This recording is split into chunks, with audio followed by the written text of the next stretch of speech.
Baghdad के खलीफा हारून रशीद एक दिन अपने महल में उदास बैठे हुए थे। तभी वजीर जाफर किसी काम से वहां आ पहुंचा। बादशाह को चिंतित देखकर वे चुपचाप हाथ बांधकर एक तरफ खड़ा हो गया। थोड़ी देर बाद खलीफा ने आंख उठाकर उसकी तरफ देखा और फिर से नजरें नीची कर ली, लेकिन बोले कुछ नहीं। ये हाल देखकर वजीर से राह ना गया।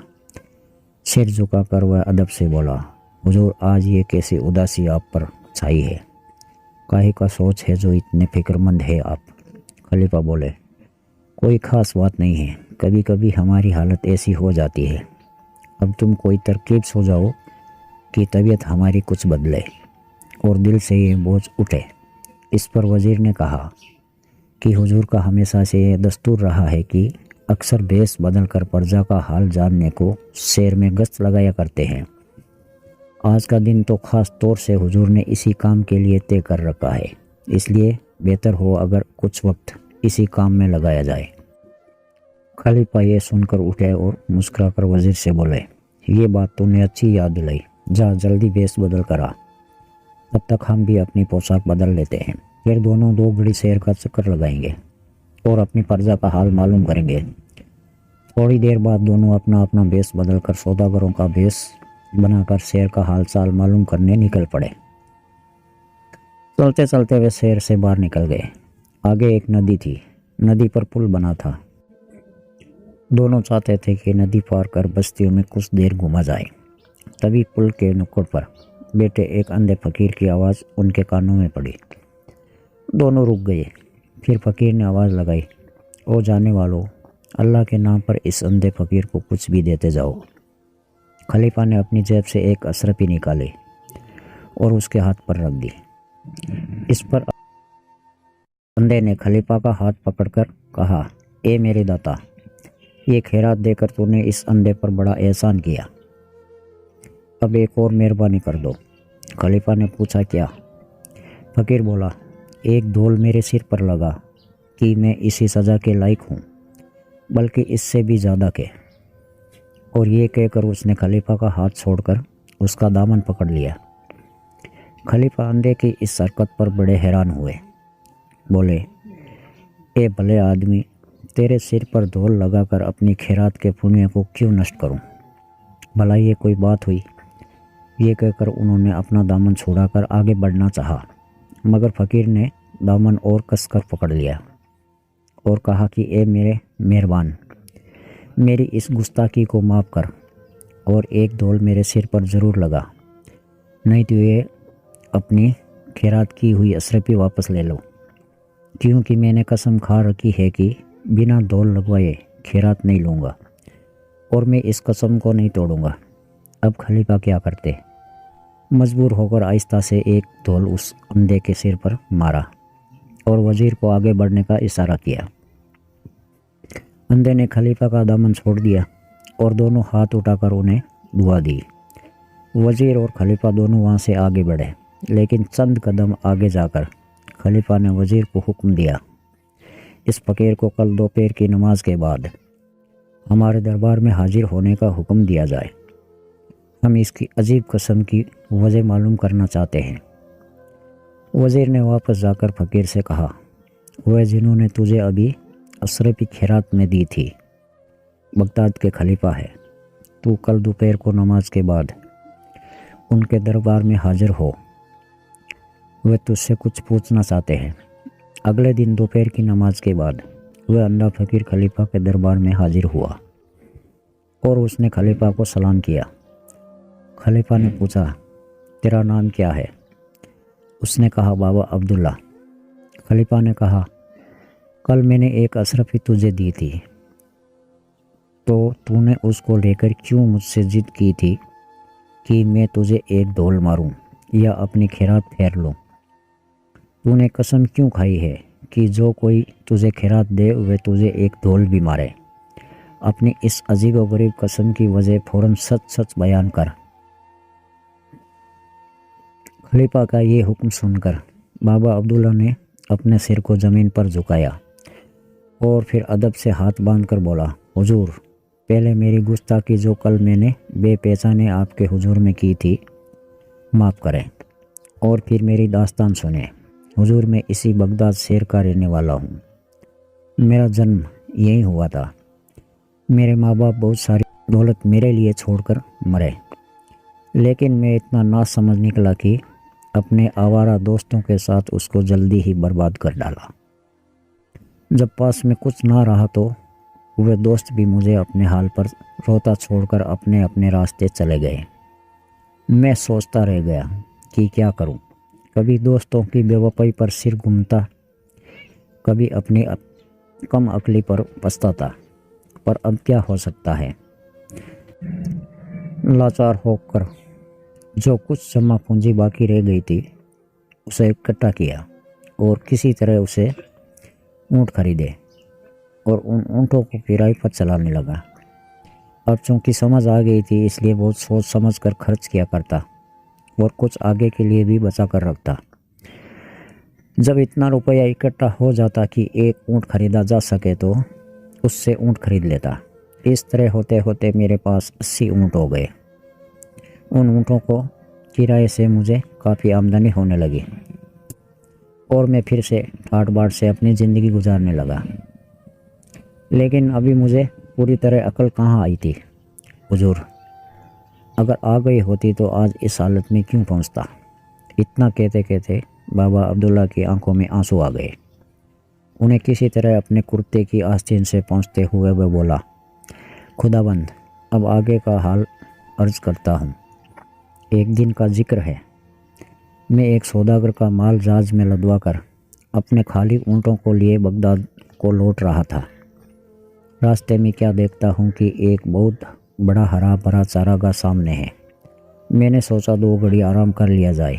इतनी देर में ऊँट भी अपने पेट भर लेंगे और मैं भी थोड़ा आराम कर लूँगा।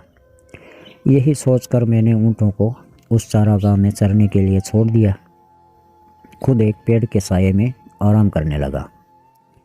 इतने में एक फकीर जो बगदाद से पैदल चला आ रहा था वहाँ आ पहुँचा। उसी पेड़ के नीचे आकर मेरे पास बैठ गया। हम दोनों में दुआ सलाम हुई, फिर आपस में बातचीत होने लगी। थोड़ी देर बाद मैंने खाना निकाला, खुद खाया और फकीर को भी खिलाया। फकीर इस पर बहुत खुश होकर बोला, यहाँ से बहुत ही नज़दीक एक जगह है, वहाँ पर एक छिपा खजाना है जिसमें बेशुमार दौलत है। इतनी बेशुमार कि अगर तुम उससे अपने सारे ऊँट भी भर लो तो भी ऐसा लगे कि खजाना ज्यों का त्यों है। ये सुनकर मैं बहुत खुश हुआ और फकीर से बोला, आप तो फकीर है, खुदा से लो लगाए हैं, इसलिए दुनिया की दौलत से आपको क्या लेना देना। लेकिन मैं हूँ दुनियादार आदमी, मेहरबानी करके मुझे उस खजाने का अता पता बता दीजिए। मैं अपने ऊँटों को वहाँ ले जाऊँगा।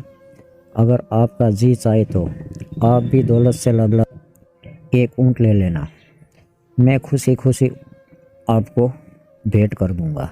मैंने हुजूर ये बात कहने को तो कह दी, लेकिन मेरा मन भीतर से मुझे कोस रहा था कि एक ऊँट बिना वजह इस फकीर को देने का क्या वादा किया, ये उसका क्या करेगा। लेकिन वह फकीर भी एक ही था।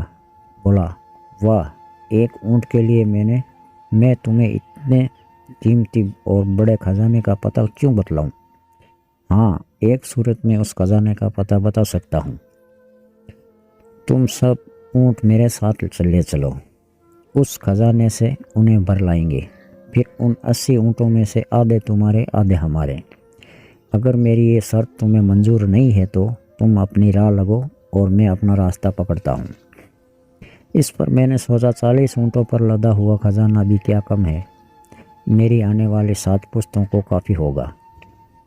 तो फौरन राज़ी हो गया और ऊँटों को लेकर उसके साथ चल पड़ा। थोड़ा सफ़र करने के बाद हम दोनों एक पहाड़ के दर्रे में पहुँचे, जिसकी राह बहुत तंग थी, इसलिए ऊँटों को कतार में बांधकर वहाँ से ले जाना पड़ा। थोड़ा आगे जाकर उस फकीर ने मुझसे कहा, अब तुम यहीं पर ऊँटों को बिठाकर मेरे साथ आओ। मैं उन सबको वहीं बिठाकर उनके साथ हो लिया। फकीर ने थोड़ी लकड़ियाँ जमा करके एक पतरी और लोहे का टुकड़ा अपने पास से निकालकर आग पैदा की और उनको जलाया। फिर आग पर कोई खुशबूदार चीज़ डालकर कुछ मंत्र पढ़े जिन्हें मैं कतई न समझ सका। मंत्रों के पढ़ते ही आग से गहरा धुआं उठा और ऊपर जाकर फट गया। अब जहाँ वह धुआं फटा था वहाँ एक टीला नजर आने लगा जो पहले दिखाई नहीं पड़ता था। फिर मेरे देखते देखते हमारी जगह से उस टीले तक एक रास्ता बन गया। गौर से देखा तो पाया कि वह रास्ता टीले के ऊपर एक बड़े मकान के दरवाजे तक जाता है। दरवाज़ा उस वक्त खुला हुआ था। हम दोनों ऊँटों समेत उस मकान में पहुँचे। भीतर जाकर देखा कि बेशुमार दौलत, अशरफियाँ, हीरे जवाहरात और सोने चांदी के रूप में वहाँ बड़े बड़े ढेरों में सजा कर रखी हुई है। बस फिर क्या था, हम दोनों ने उस धन को ऊँटों पर लादना शुरू किया और बहुत देर की मेहनत के बाद हम सब ऊँटों को हीरों और अशरफियों से भरकर बाहर लाए। खजाने का दरवाज़ा बंद किया और चलने का इरादा करने लगे, लेकिन तभी वह फकीर उस खजाने का दरवाज़ा खोलकर एक बार फिर उसके भीतर गया और वहाँ से एक संदूक में से एक लकड़ी की डिबिया निकाल कर लाया और मुझे दिखाकर उसने वह डिबिया अपनी जेब में रख ली। फिर हम उन ऊँटों को आधे आधे बांटकर उस पहाड़ी दर्रे से बाहर निकले। थोड़ी दूर आगे जाकर एक दूसरे से जुदा हुए। फकीर अपनी राह पर आगे बढ़ा और मैं बगदाद के लिए रवाना हुआ। चलते वक्त मैंने उस फकीर का बहुत बहुत शुक्रिया अदा किया कि उसकी मेहरबानी से मुझे इतनी दौलत मिली। लेकिन अभी मैं चंद कदम ही आगे बढ़ा कि मुझ पर शैतान सवार हो गया। मेरे दिल में लालच ने सिर उठाया और कहा कि ये फकीर जिसके आगे पीछे दुनिया में कोई नहीं है, इतनी दौलत का क्या करेगा। उल्टे इतनी दौलत और इतने ऊँटों की सार संभाल में इसका सारा वक्त लगने लगेगा। फिर यह खुदा को किस वक्त याद किया करेगा। ये सोचकर मैं वापस मुड़ा और उस फकीर को आवाज़ लगाई। फकीर ने मेरी आवाज़ सुनकर रुक गया। नज़दीक पहुंचकर मैंने उससे कहा कि बाबा, आप तो फकीर हैं, आप इतनी धन दौलत का क्या करोगे। फिर आपको इतने ऊँटों की देखभाल करने में भी तकलीफ़ होगी। इससे बेहतर है कि मुझे 10 ऊँट और दे दो। इस पर वह फकीर बोला कि भैया, सच कहता है कि इतने ऊँटों को रखना मेरे बस का नहीं। तू जितने इनमें से लेना चाहे ले ले, लेकिन मेरे मुंह से तो 10 की बात निकली थी, सो मैं 10 ही लेकर वापस हो लिया। लेकिन तभी ख्याल आया कि जब इस फकीर ने 10 ऊँट बिना किसी मलाल के दे दिए तो 10 उससे और मांग लेने चाहिए थे। ये सोचकर मैं फिर उस फकीर के पास गया और कहा, बाबा, आप 30 ऊँटों का भी क्या करेंगे, 10 मुझे और दे दो। इस पर फकीर बोला, अच्छा भाई, तेरी मर्जी है तो इनमें से 10 और ले ले। मेरे लिए 20 ऊँट बहुत है। मैं इस फकीर के हिस्से में से 10 ऊँट और लेकर चला, लेकिन मेरे ऊपर तो लालच का भूत सवार था। थोड़ी दूर आगे बढ़कर फिर मेरे दिल में ख्याल आया कि 20 ऊँटों का भी वह फकीर क्या करेगा, 10 और मांग लेने चाहिए। मैं फिर उसके पास पहुंचा और 10 ऊँट उससे और ले लिए, लेकिन फिर भी मेरा लोभ नहीं मिटा।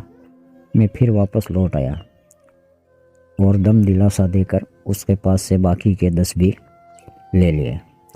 फकीर ने भी सब के सब ऊँट मुझे हंसी खुशी दे दिए और खाली हाथ वह अपनी राह चलने लगा।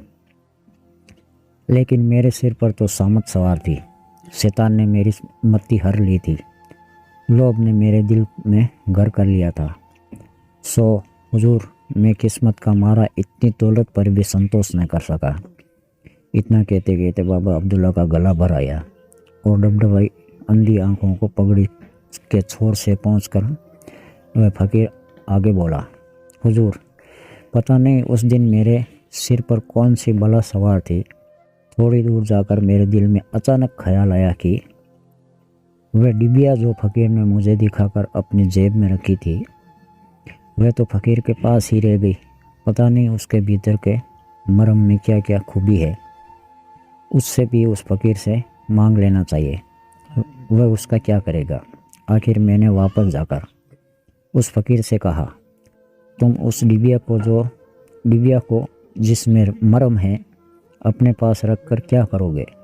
उससे भी मुझे दे दो। फ़कीर ने उससे देने से इनकार कर दिया। इस पर उसे पाने की इच्छा मेरे मन में और बलवत हो गई। मैंने मन ही मन सोचा कि अगर ये फ़कीर उस डिबिया को राज़ी खुशी नहीं देता तो उसे ज़बरदस्ती छीन लूँगा। शायद फ़कीर ने मेरे मन की बात भांप ली। उसने उस डिबिया को अपनी जेब से निकाल कर मुझे देकर कहा, अगर तेरी खुशी इसी को लेने में है तो ये भी हाजिर है, मगर ध्यान से सुन, तुझे इस मरम की तासीर बताई देता हूँ। ये सुनकर मैं बहुत खुश हुआ। झट डिबिया उसके हाथ से लेकर अपनी जेब के हवाले करके बोला, हाँ बाबा, मेरे ऊपर आपने जब इतनी मेहरबानी की है तो ये आखिरी मेहरबानी भी कर दो। मैं सारी उम्र आपका एहसानमंद रहूँगा। बताओ मरम की तासीर क्या है? इस पर फ़कीर ने उस मरम की ये तासीर बताई कि अगर इसको बाईं आँख बंद करके पलक के ऊपर लगाओ तो दुनिया में जितने भी खजाने हैं, जहाँ जहाँ छिपे पड़े हैं, सब नज़र आने लगेंगे। और अगर इसी मरम को दाईं आँख पर लगाओ तो तुम दोनों आँखों से अंधे हो जाओगे। उस फ़कीर की ये बात सुनकर मैंने वह डिबिया उसे लेकर कहा, ज़रा इसे मेरी बाईं आँख पर लगा कर दिखाओ ताकि आपकी बात को सच्चाई का पता चले। बस मैंने अपनी बाईं आँख बंद कर ली। फ़कीर ने वह मरम उसकी पलक पर लगा दिया और लो कमाल हो गया, सारी दुनिया के खजाने नज़र आने लगे। तब मैंने इस लाभ में कि दाईं आँख पर मरम लगाने से ज़्यादा नज़र आएगा, अपनी दाईं आँख पर आँख बंद करके फ़कीर से कहा कि अब ज़रा इस आँख पर भी लगा दो।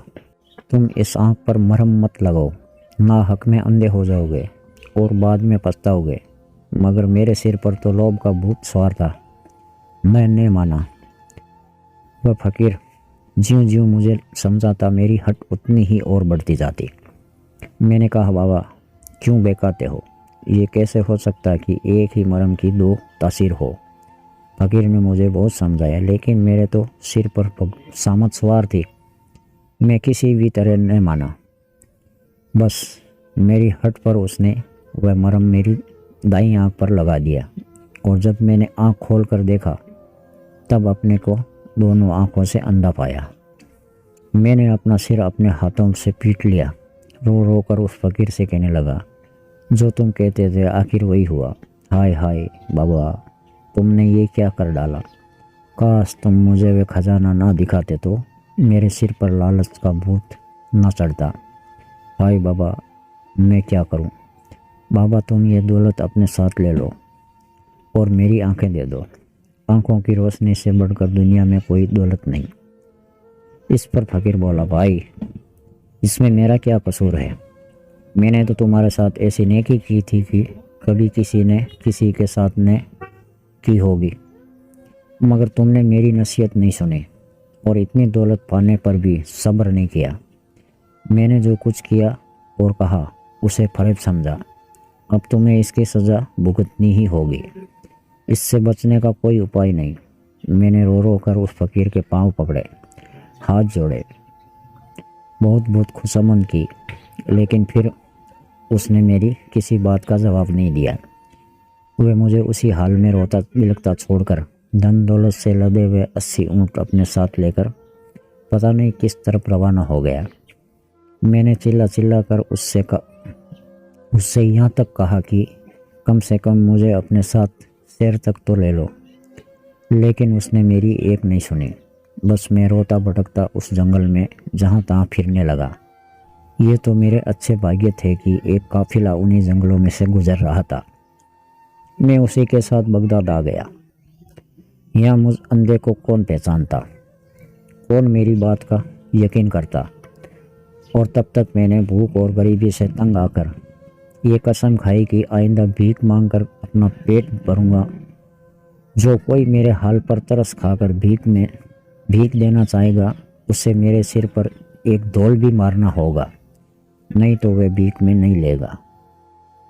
और तब से हुजूर मैं बस इसी तरह 20 सालों से मैं भीख मांगकर किसी तरह अपना पेट भरता हूँ।